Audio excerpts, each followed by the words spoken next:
കാർഷിക വാർത്തകൾ. ഓണവേളയിൽ വെളിച്ചെണ്ണയ്ക്കൊപ്പം കൊപ്രയുടെയും പച്ചത്തേങ്ങയുടെ വില ഉയർന്നേക്കും. സംസ്ഥാനത്ത് ഏലക്ക വിളവെടുപ്പ് ഊർജിതം. ഏഷ്യൻ രാജ്യങ്ങളിൽ കാലാവസ്ഥ അനുകൂലമാകുന്നത് റബ്ബർ ഉൽപ്പാദനം ഉയർത്തും.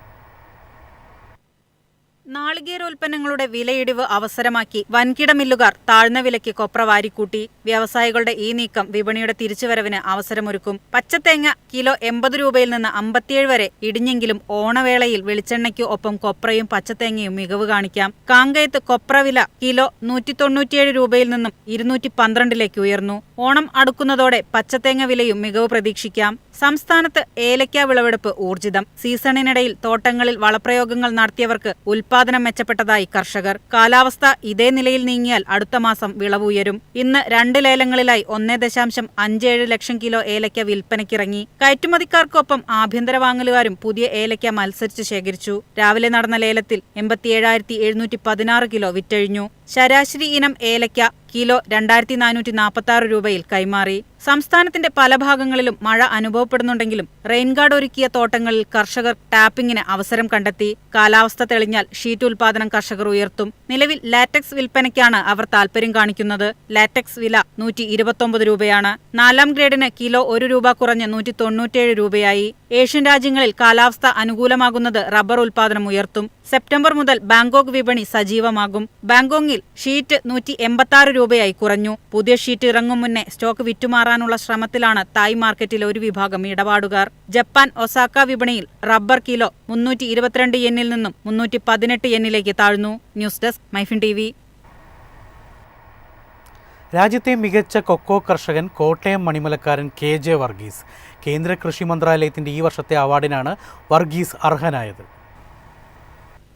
കോട്ടയം മണിമല കൊച്ചുമുറിയിൽ KJ വർഗീസ് 45 വർഷമായി കൊക്കോ കൃഷി ചെയ്തു വരികയാണ്. 3 വർഷം മുമ്പ് ഉണക്ക കൊക്കോ കുരു അമേരിക്കയിലേക്ക് കയറ്റിയച്ച് ശ്രദ്ധ നേടിയിരുന്നു. കൊക്കോയുടെ വിലയിടിക്കാനുള്ള ചില കമ്പനികളുടെ നീക്കം പ്രതിരോധിക്കാനാണ് അമേരിക്കയിലേക്ക് കൊക്കോ കയറ്റി അയച്ചത്. കൊക്കോ കർഷകരുടെ പ്രശ്നങ്ങൾക്ക് പരിഹാരം കാണാൻ 10 വർഷം മുമ്പ് മണിമല കേന്ദ്രീകരിച്ച് വർഗീസ് കൊക്കോ ഉൽപാദക സഹകരണ സംഘം സ്ഥാപിച്ചു. അത്യുൽപാദന ശേഷിയുള്ള തൈകൾ വിതരണം ചെയ്തായിരുന്നു തുടക്കം. ചോക്ലേറ്റ് അടക്കം 10 ഉൽപ്പന്നങ്ങൾ നിർമ്മിക്കുന്ന ബ്രൗൺ ഗോൾഡ് കൊക്കോ പ്രോഡക്ട്സ് കമ്പനിയുടെ ചെയർമാനാണ്. കേന്ദ്ര തോട്ടവിള ഗവേഷണ കേന്ദ്രം സ്പോൺസർ ചെയ്തിട്ടുള്ള ഏക കൊക്കോ ഉൽപാദന നിർമ്മാണ കമ്പനിയാണിത്. ഇതിന് നബാർഡിന്റെ സഹായവുമുണ്ട്. News desk Myfin TV. ഉൽപാദന ചെലവിനനുസരിച്ച് വരുമാനമില്ല. സംസ്ഥാനത്തെ ക്ഷീരസംഘങ്ങൾ അടച്ചുപൂട്ടൽ ഭീഷണിയിൽ. ഉൽപാദന ചെലവിനനുസരിച്ച് വരുമാനമില്ലെന്നതാണ് സംസ്ഥാനത്തെ ക്ഷീരസംഘങ്ങൾ നേരിടുന്ന വെല്ലുവിളി.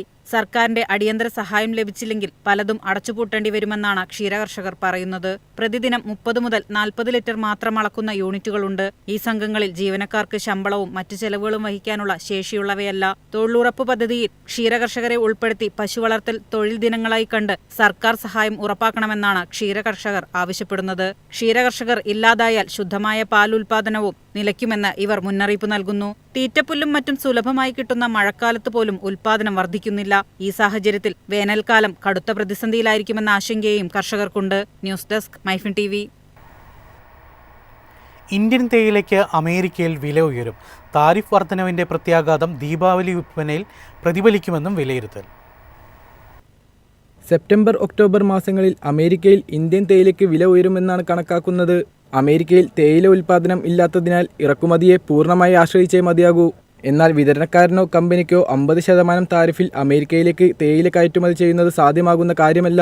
ഇത് പണപ്പെരുപ്പത്തിലേക്ക് നയിച്ചേക്കും. താരിഫ് തുടർന്നാൽ US-ൽ ഉപഭോക്തൃവില വർദ്ധിക്കും. ഇന്ത്യൻ തേയിലയുടെ പ്രധാന കയറ്റുമതി വിപണിയാണ് അമേരിക്ക.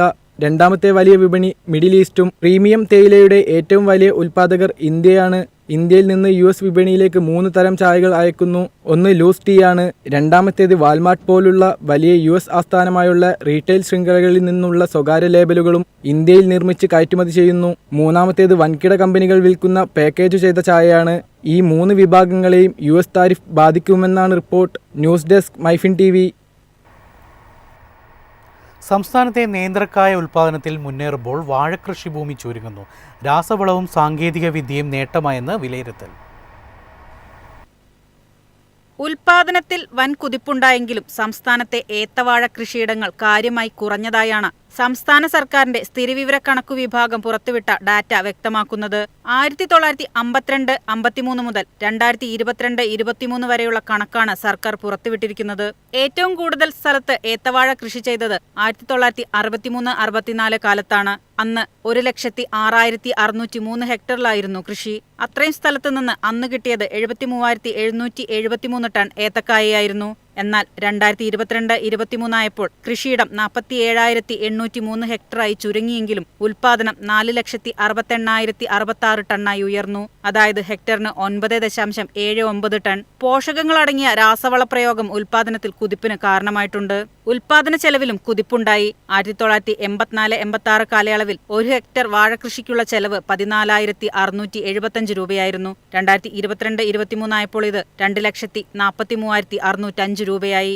ഏത്തക്കായ വിലയിലും കാലാനുസൃതമായ കുതിപ്പുണ്ട്. 2020 ഏത്തക്കായ വില കിലോയ്ക്ക് 30 രൂപയായിരുന്നു. 2020-21 ഇത് 33.02 രൂപയും 2020-21 ഇത് 33.02 രൂപയും 2022-23 ഇത് 58.5 രൂപയുമായി. ഏത്തക്കായയ്ക്ക് സംസ്ഥാനത്ത് ഏറ്റവും ഉയർന്ന വില ആലപ്പുഴ ജില്ലയിലെ മാവേലിക്കരയിലാണ്. ശനിയാഴ്ച സംസ്ഥാനത്തെ പരമാവധി വില കിലോയ്ക്ക് 70 രൂപ വരെയാണ്. എന്നാൽ മാവേലിക്കരയിൽ 85 രൂപയാണ്. News desk Myfin TV. Spices ബോർഡിന്റെ നിർദ്ദേശപ്രകാരം ലേല കേന്ദ്രങ്ങളിൽ ഏലക്ക പരിശോധന കർശനമാക്കുന്നു. ഈർപ്പം കൂടുതലുള്ള ഏലക്ക കൂടുതലായി എത്തുന്നതാണ് നടപടിക്ക് കാരണം. ഈ ലേലത്തിനെത്തുന്ന ഏലക്കായുടെ ഈർപ്പവും ലിറ്റർ വെയിറ്റും അനുയോജ്യമായ തോതിലാണെന്ന് ഉറപ്പാക്കണമെന്ന് ലേല കമ്പനികൾക്ക് സ്പൈസസ് ബോർഡിന്റെ നിർദ്ദേശം. ഈർപ്പം കൂടുതലുള്ള ഏലക്ക വിപണിയിൽ എത്തുന്നുണ്ടെന്ന വിവരത്തെ തുടർന്നാണ് നടപടി. ലേലത്തിനെത്തുന്ന ഓരോ ലോട്ട് ഏലക്കായുടെയും ഈർപ്പത്തിന്റെ തോതും ലിറ്റർ വെയിറ്റും ലേല കമ്പനികൾ പരിശോധിച്ച് കൃത്യമായി കാണിക്കണം. പരിശോധനയില്ലാതെ എത്തുന്ന ഏലക്ക ലേലത്തിൽ ഉൾപ്പെടുത്തില്ല. കഴിഞ്ഞ ദിവസം മുതൽ ഈ രീതി പിന്തുടർന്നാണ് ലേലം നടക്കുന്നത്. ചില രാസവസ്തുക്കൾ ചേർത്ത് ഈർപ്പത്തിന്റെ തോത് കൂടുതലാക്കി നിലനിർത്തിക്കൊണ്ട് പാതി ഉണക്കിയെടുക്കുന്ന ഏലക്ക വിപണിയിൽ എത്തുന്നതായും വേഗത്തിൽ നശിക്കുന്ന ഇവ വ്യാപാരികളെ പ്രതികൂലമായി ബാധിക്കുന്നുണ്ടെന്നും ആരോപണമുണ്ട്.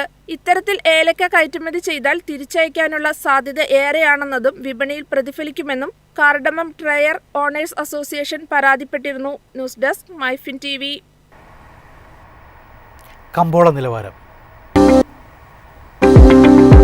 ഇന്നത്തെ കമ്പോള നിലവാരം RSS 4 197, RSS 5 194, ലാറ്റക്സ് 136,